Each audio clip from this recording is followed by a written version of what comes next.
पिछले हफ्ते ही अपनी वेबसाइट पर बीजेपी के दिग्गज नेता और देश के पूर्व प्रधानमंत्री अटल बिहारी वाजपेयी की तारीफ करने वाली कांग्रेस पार्टी अब पलटी मार गई है। पार्टी की ओर से प्रवक्ता संजय झा ने कई घटनाओं का जिक्र करते हुए वाजपेयी को भारत के इतिहास का सबसे कमजोर पीएम करार दिया है।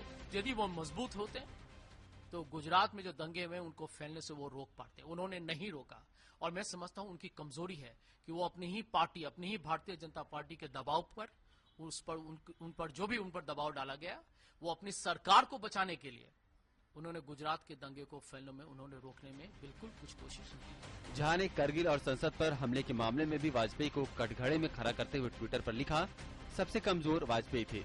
उन्होंने करगिल में 50 शहीदों के मारे जाने के बाद भी नवाज शरीफ को गले लगाया।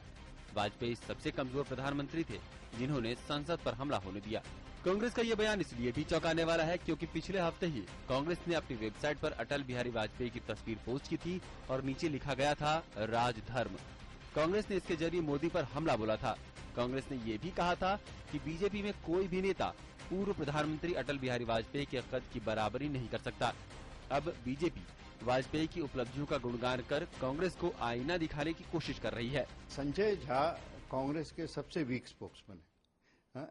अगर उनको अटल बिहारी वाजपेयी जैसे एक बिलावट, जो मतलब लोगों के दिल में बस गए हैं, जिनकी औकात इतिहास में मानी जाती है, जिनकी वजह से इकोनॉमी इतनी बड़ी है, जिनके लीडरशिप में देश को आज इतना गौरव है, अगर उनके बारे में अगर ये कहने पे मजबूर हो गए तो मैं उनके ऊपर सिर्फ तरस खा सकता हूँ और कुछ। दरअसल संजय बारू और पीसी पारेख की किताबों को लेकर छिड़े विवाद के चलते प्रधानमंत्री मनमोहन सिंह बीजेपी के निशाने पर हैं और जाहिर है इससे बचने के लिए कांग्रेस को हमलावर होना ही था।